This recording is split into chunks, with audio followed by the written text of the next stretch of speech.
نبی پاک فرماتے ہیں میں سو رہا تھا، چھت پہ فرشتے آئے. بات آپ نے سنی ہوئی ہے، صرف کچھ نظریات میں راج کے حوالے سے عرض کرنے، چند نظریات. نبی پاک فرماتے ہیں حضرت جبریل نے چھت کے اوپر سے انہوں نے تھوڑا سا حصہ کھولا، چھت پھاڑی. اللہ کے رسول فرما رہے ہیں میں سو رہا ہوں، چھت پھاڑ دی. حضرت جبریل آ گئے نبی پاک صلی اللہ علیہ وسلم کے پاس. 70 ہزار فرشتہ ساتھ ہے، آ کے کھڑے ہو گئے. میکائیل سے اسرافیل سے مشورہ کر رہے ہیں حضور کو کیسے جگائیں. نبی پاک فرماتے ہیں میں سو رہا ہوں. حالانکہ بخاری میں لفظ ہے، نبی پاک فرماتے ہیں میری آنکھیں سوتی ہیں، دل تو میرا ہر وقت جاگتا رہتا ہے.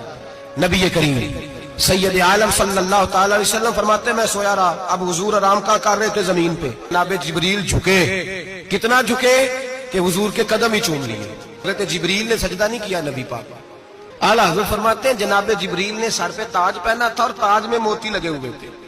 وہ موتی نبی پاک کو سجدہ کرنے لگ گئے.